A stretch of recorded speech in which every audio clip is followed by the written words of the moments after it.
우리 지난 한 주간 동안에는 우리가 성경 통독을 레위기 마지막 부분과 또 민수기를 시작이 됐습니다.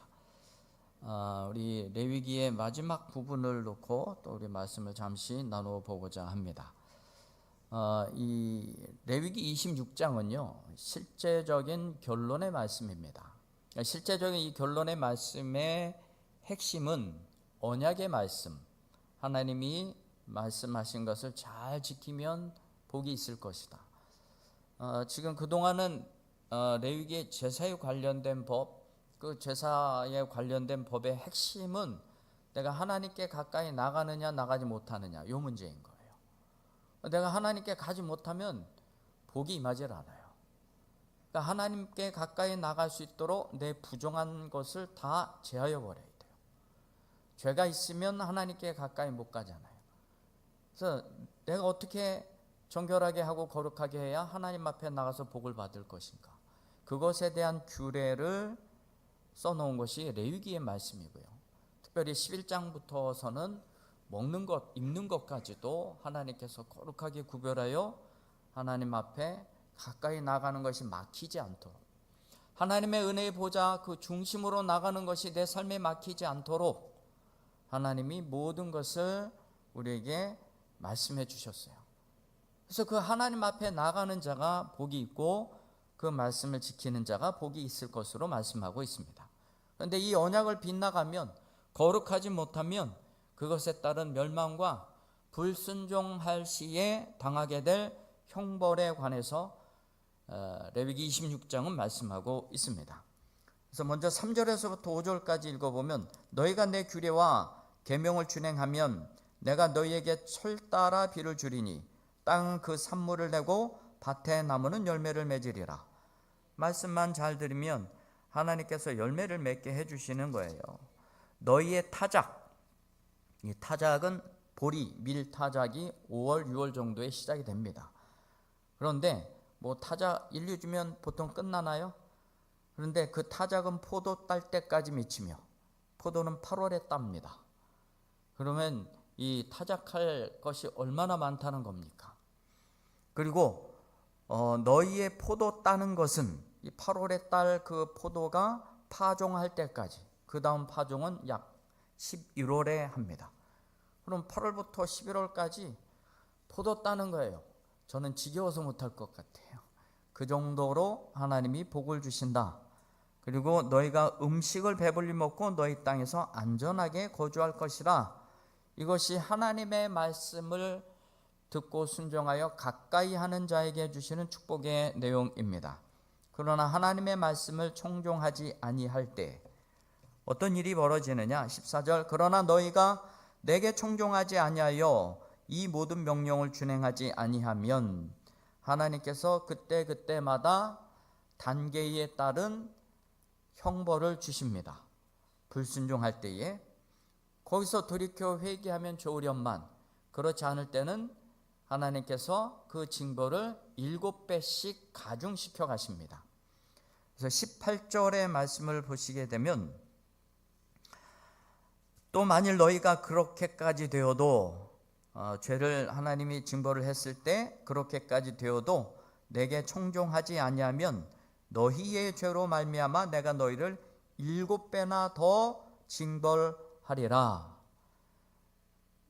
여기서 또 멈추지 않고 죄를 계속 짓게 되면 21절입니다. 너희가 나를 거슬러 내게 청종하지 아니할진대 내가 너희의 죄로 너희에게 7배나 더 재앙을 내릴 것이라. 그러니까 7배씩 계속 가중시켜 나가는 거예요. 24절, 28절에도 계속 기록되어 있습니다. 여러분, 이 정도 되면 미련 곰탱이인 거예요. 그냥 죽어도 싼 겁니다. 여러분, 이렇게 한두 번, 우리 처음에 징벌을 내릴 때에 폐병, 열병, 눈이 어둡고 생명이 쇠약하고, 그리고 파종한 것이 먹을 것이 아무것도 없어요. 이 정도 되면 내가 뭔가 잘못했구나, 회개해야지. 근데 그래도 하나님 말씀 안 들어요. 여러분, 이 첫 번째 질병 재앙 가운데서도 우리 충분히 돌이킬 만한 엄청난 재앙으로 하나님이 하시는데 여기서 돌이키지 못한다는 것도 참 영적으로 이렇게 둔할 수 있을까 싶은 생각이 들게 됩니다. 그러니까 26장의 내용은 이제 그런 것이고요. 그 다음에 27장이 또 붙어 있어요. 그러니까 사실적으로 결론은 26장으로 끝나는 것이지만 27장은 부록으로 붙어 있습니다. 그러니까 부록으로 붙어 있는 27장의 내용은 두 가지입니다. 서원에 관한 규례와 또 11조에 관한 규례 두 가지로 기록되어 있습니다. 이 서원에 대한 규례의 결론, 핵심은 무엇이냐면 여러분 서원한 것이 있으면 반드시 이행하십시오. 그게 신상에 이롭습니다. 다시 한번 말씀드립니다. 서원한 것이 있다면 어떻게든 그 서원한 것은 이루십시오. 그게 신상에 이롭습니다. 이 서원에 관련된 그 내용의 핵심은 이거예요. 내가 서원을 했어요. 그런데 이 서원한 것을 내가 지키기가 싫어요. 혹은 뭐 힘들어요. 그럼 이것을 되물리고 싶어요. 그러면 내 서원한 내용을 제사장한테 가져가서 값을 매깁니다. 너가 서원한 내용은 그걸 물으려면 한 100만 원 정도 내야 되겠다. 그러면 그 100만 원만 내는 것이 아니라 그 대가로 100만 원 플러스 20% 할증이 붙어요. 그러니까 120만 원을 내야 되는 것이죠. 여러분, 서원한 값에 100만 원을 내는 것이 더 좋겠습니까? 아니면 서원을 뒤로 미루고 120만 원을 내는 게 좋겠습니까? 이거 계산이 빠른 사람들은요, 어떻게든 서원한 거 이행하는 게 신상에 이롭겠구나. 그 딱 계산이 되잖아요. 이런 서원을 여러분 이행하지 않으면, 여러분 서원을 이행하지 않은 것에 대한 20%의 할증이 어떻게든 일어납니다. 여러분들의 삶에서 그것이 어떻게든 다 이렇게 빠져나가거나 흘러나가거나 사라지거나 없어지거나 나도 모르게 그렇게 없어져요. 나중에 내가 왜 이렇지? 이유도 몰라요. 여러분, 처음 작정한 대로 이행하는 것이 가장 좋습니다. 한 농부가 있었어요. 이 농부가 송아지를 낳는데, 소가 있었는데 송아지를 낳는데 난산인 거예요. 그래서 이 죽게 생겼어요. 딱 한 마리 갖고 생활을 하는데, 그래서 기도를 했습니다. 하나님, 이 소 한 마리는 우리의 전 재산입니다. 그래서 무사히 출산하게 되면 이 새끼 송아지 하나님께 반드시 드리겠습니다. 이렇게 소원 기도를 했는데 송아지를 그냥 쑥 잘랐어요. 그런데 두 마리가 나왔네요. 쌍탱 겁니다. 근데 낳자마자 한 마리가 죽어버렸어요. 그러니까 이 농부가 뭐라고 얘기하냐면, 하나님께 바치려고 했었던 송아지가 죽어버렸네요. 그렇게 얘기했다고 합니다. 그러니까 사람의 마음이 그래요. 서원할 때는 어떻게든지 자기 문제를 해결해 보려고 서원을 했지만 그것이 이루어지고 나면은 아까운 거죠. 그러니 뭐 내놓을 수가 있겠어요. 그러니까 이 농부도 하나님께 드리려고 했었던 송아지가 그냥 죽어버렸네요. 죽은 송아지 그냥 하나님 가져가세요. 이렇게 되고 마는 거죠. 여러분, 서원을 물으려면 그 비용이 환산이 됩니다. 거기 20% 할증을 하게 되는 거죠. 여러분, 처음 마음 잡수신 대로 서원을 이행하는 것이 제일 좋습니다. 그리고 11조에 대한 규례에 대해서 말씀하고 있는데, 11조에 대한 규례에 있어서 결론적인 이야기는 11조 드리는 거 아까워하지 말아라. 서원에 대한 규례 결론은 뭐라고 말씀드렸습니까? 어떻게든 이행해라. 11조는 드릴 때에 아까워하지 말아라. 목축하는 사람이 있어요. 목축하는 사람은 11조를 어떻게 드리느냐? 그 목동이 지팡이를 이렇게 듭니다. 그래서 그 양을 지나가게 해요. 그 밑으로 한 마리, 두 마리 딱 세다가 9마리, 10마리, 10번째 지나가는 거 그거 하나님 거예요. 그리고 또 10마리 지나가게 합니다. 그 10번째 것 하나님이에요. 근데 쭉 세는데 9번째 게 이게 약간 띨띨하고 병에 걸려서 죽을 것 같고, 그리고 10번째 거 딱 보니까 토실토실해요. 이거 어떻게 할까? 이거 싹 뒤집어치기 하고 토실토실한 거 9번째, 그리고 10번째 띨띨한 거는 하나님 거. 이렇게 구별하면 여러분 하나님도 고단수예요. 둘 다 내 거다. 하나님 이렇게 말씀하십니다. 그러니까 여러분 작정한 대로 여러분들이 하나님 앞에 드릴 때는 11조는 아까워하시면 안 돼요. 그게 결론입니다. 여러분 그래야 복이 임하는 거예요. 여러분 우리가 그 복이 있으려고 한다면 여러분 하나님께 아끼지 않는 자가 복이 있고 또 그 복이 비로소 쓸모 있는 복이 된다는 것입니다. 제가 늘 말씀드리자면 저는 돈만 없지 부자로 살아갑니다.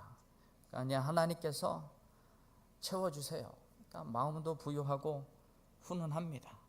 그때그때 필요할 때마다 일용할 양식을 채워주셔서 너무나 감사하고 감사할 따름입니다. 저는 그런 생각을 했어요. 하나님이 나를 축복해 주신다면 나의 무엇을 보고 나를 축복해 주실까? 그래서 생각한 것이 내게 가장 없는 것. 내게 가장 없는 것이 돈이었어요. 재물이 없으니까 그러면 하나님 앞에 무조건 심자. 무조건 심자. 무조건 심었어요. 그리고 제가 여기 부임에 올 때 퇴직금이 뭐 그때 한 2천만 원 정도 됐어요.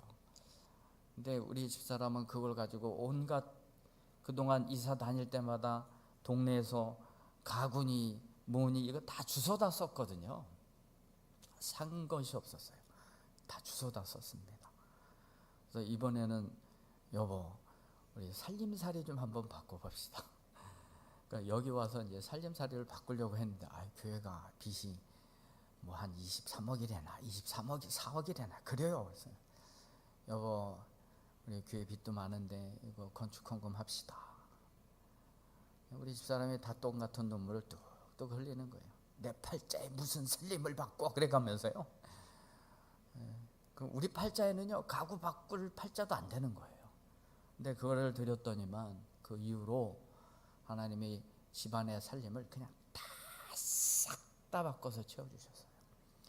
우리가 할 수 있는 돈으로는 상상하지 못할 정도로 싹 다 바꿔주시고 우리가 가지고 있는 우리 가정의 채무도 싹 다 해결해 주시고 그러니까 하나님께 아끼지 않으니까 하나님이 채워주시더라고요. 그러니까 여러분 그런 거예요. 하나님께 아끼지 않는 자가 복이 있어요. 그리고 정말 쓸모있는 복은 어떤 복인지 아십니까? 그 재물이 있을 때 그 재물로 말미암아 평강이 따라야 돼요. 평강이 따르지 않으면 그 재물은 복이 없는 것입니다. 하나님 앞에 드리기는 하는데 여러분 평강이 없다. 여러분 그것은 복이 되지 않습니다. 하나님 앞에 드리려고 하는데 여러분 억지로 한다. 하지 마십시오. 안 하는 게 나아요. 사역은 헌신은 억지로라도 하면 복이 됩니다. 그런데 하나님 앞에 드리는 것은 억지로 하는 것은 복이 되지 않아요. 어디를 봐서도요. 성경 어디를 봐서도 하나님 앞에 드리는 것은 하나님이 기쁘시게 받으시도록 그렇게 기록되어 있지 억지로라도 드려라 없습니다. 우리 억지로라고 하는 것은 예수님의 십자가를 대신 지었던 그 내용 하나를 놓고 우리는 억지로라도 십자가 져야 된다라고는 얘기는 하지만 그래서 우리는 사역은 억지로라도 하면 그것이 복이 됩니다. 그런데 하나님 앞에 제물을 드릴 때는요 억지로 하지 마세요. 여러분 평강이 없는 마음으로 드리시게 되면은 하나님 받지 않습니다. 근데 또 내가 재물이 이렇게 좀 쌓이고 재물이 있어요. 그런데 이런 마음이 들어요. 이거 하나님 싹 다 털어가시면 어떡하지? 내가 어떻게 번 돈인데? 심지어는 어떤 사람은 11조 좀 부모가 좀 해라. 그래서 자녀가 내가 이거 어떻게 번 돈인데 11조를 하냐고. 그것 때문에 평강이 생기지 않는다면 하지 않는 게 좋습니다. 하나님이 이거 다 털어가시면 어떡하지? 평강이 없는 거잖아요. 안 하시는 게 좋습니다. 야베스는 그런 기도를 했어요. 하나님, 내게 복을 주시려거든 나의 지역을 넓혀주시고 주의 손으로 나를 도우사 나로 환난을 벗어나 근심이 없게 하옵소서. 지역을 넓혀달래요. 지역을 넓혀달라고만 기도한 것이 아니라 그리고 환난이 없게 해주세요. 지역이 넓어지고 내 삶의 환경이 넓어지고 재산이 많아지면 거기서 끝나는 것이 아니라 여러분 거기에 평강이 더불어 있어야 되는 거예요. 그래서 여러분들이 정말 쓸모 있는 복은 그 물질에 평강이 있어야 돼요. 그 물질 때문에 내가 평강이 있어야 된다는 것입니다. 야베스가 기도했던 것처럼 지역을 넓히시고 해서 멈춰서는 것이 아니라 환난으로부터 벗어나 근심이 없게 하옵소서. 그러니까 여러분 돈이 많으면 뭐합니까? 그 돈 때문에 여러분 근심이 된다면 여러분 없는 것보다 못하지 않겠습니까? 기도할 때 여러분들이 물질만 구하지 마시고 더불어 평강도 구하시길 바랍니다. 하나님, 이 물질이 내게 있을 때 더불어 평강도 주옵소서. 이렇게 기도하셔야 되는 거예요. 예레미야 31장 12절에 이런 말씀이 있습니다. 그들이 와서 시온의 높은 곳에서 찬송하며 여호와의 복 곧 곡식과 새 포도주와 기름과 어린 양의 때와 소의 때를 얻고 크게 기뻐하리라. 여러분 여기까지만 그쳐지지 말고 그 심령은 물된 동산 같겠고 다시는 근심이 없으리로다. 여러분 물질뿐만이 아니라 다시는 근심이 없도록 새 포도주를 얻고 새 곡식을 얻고 기름과 어린 양의 때와 소떼가 크게 될지라도 여러분 그거 그 욥의 처음의 시작과 같이 그 많은 재산 그냥 싹 다 도둑맞고 없어지고 사라지면 뭐합니까? 그것이 잘 지켜지도록 해야 되지 않겠습니까? 그래서 이 물질의 복만 구하지 마시고 그 안에 평강이 있어야 돼요. 여러분 평강까지 가야 진짜 쓸모 있는 복이 되는 줄 믿습니다. 여러분들의 복이 정말로 복이 되고 쓸모 있는 복이 되려면 가지고 있는 것을 나눌 수 있는 마음이 있어야 되는 것이죠. 여러분 부자와 나사로 이야기 잘 아시죠? 이 부자는요 호화롭게 즐기더라. 그 가진 것이 많아서 매일 호화롭게 즐겼어요. 근데 거지 나사로가 있었어요. 이 거지 나사로는 헌데투성이에요. 그냥 몸이 그냥 부스러기 또 진물 뭐 그냥 피부병으로 그냥 살 수가 없는 사람이에요. 근데 그는 부잣집 앞에 버려진 채 있었고 부자의 상에서 떨어진 것으로 남은 음식도 아니에요. 먹다가 흘린 거로. 여러분 그 먹다가 흘린 거는 참새나 좀 쪼아 먹지 사람이 먹어서 배부를 양이 아니에요. 제가 한 번은 아이들이랑 그 놀이동산 갔는데 그 카페 앞에 참새들이 많더라고요. 그러니까 사람들이 빵 조각 조금씩 툭툭툭툭 던져주니까 얘네들이 아유 거기 앉아서 날아갈 생각도 안 하고 가만히 기다리고 앉았다가 던져주면 찝어먹고 던져주면 찝어먹고. 여러분 새나 쪼아 먹을 정도의 양밖에 되지 않습니다. 근데 그것을 먹으려고 그 앞에서 부스러기를 기다리고 앉아 있어요. 나중에 둘 다 죽었습니다. 부자는 음부의 고통에 빠져 있고요. 나사로는 아브라함의 품에서 위로를 받게 되었습니다. 무엇을 말씀하려고 하는 것입니까? 부자가 잘못한 게 무엇일까요? 물질을 나누지 못한 겁니다. 물질을 잘못 사용하고 있는 것이에요. 재물을 잘못 사용하고 있는 것입니다. 재물에 나눔이 없는 거예요. 재물을 관리하지 못하고 있는 것입니다. 어리석은 한 부자가 있었어요. 밭에 소출이 많았습니다. 쌓아둘 것이 없었어요. 나누면 얼마나 좋을까요? 근데 나누지 않고 곡간을 더 크게 짓자. 그리고 나 혼자 실컷 씹고 뜯고 맛보고 즐기자. 하나님이 오늘 밤 너의 영혼을 내가 찾아가면 그거 누구 것이 되겠느냐? 여러분, 나누는 것이 복이 있는 거예요. 이 사람에 대해서 이렇게 평가를 합니다. 자기를 위하여 재물을 쌓아두고 하나님에 대하여 부요하지 못한 자가 이와 같으리라. 하나님께 대하여 부요하지 못한 자, 자기를 위해서 재물을 쌓아두는 자는 그 하나님이 그 영혼 데려갈 수도 있다. 마태복음 25장에 보면 줄인 자, 목마른 자, 헐벗은 자, 병든 자, 지극히 작은 자에 대한 이야기가 나옵니다. 그들에게, 지극히 작은 자에게 냉수라도 주고 물 한 잔이라도 준 거, 그거 곧 나한테 한 것이다. 나눔이 있잖아요. 줄인 자에게는 음식도 나눠주고, 목마른 자에게는 물도 나눠주고, 헐벗은 자에게는 옷도 나눠주고, 병든 자에게는 병문안도 가고, 나눔이잖아요. 그런 자가 복이 있다는 거예요. 왜냐하면 나눌 수 있는 마음은요, 하나님의 마음인 거예요. 나누지 못하는 것은요, 사탄의 마음, 악마의 마음이에요. 나누는 마음은 하나님의 마음이에요. 우리 그런 속담도 있잖아요. 우리 콩 한쪽 하나라도 반쪽이라도 이렇게 나눠 먹으라고. 껌도 있으면 나눠서 씹고, 뻥튀기도 있으면 나눠서 먹고, 얼마나 좋아요. 나눌 수 있는 마음이 하나님의 마음인 것입니다. 나눌 수 있는 복이 진짜 복이고 쓸모 있는 복이에요.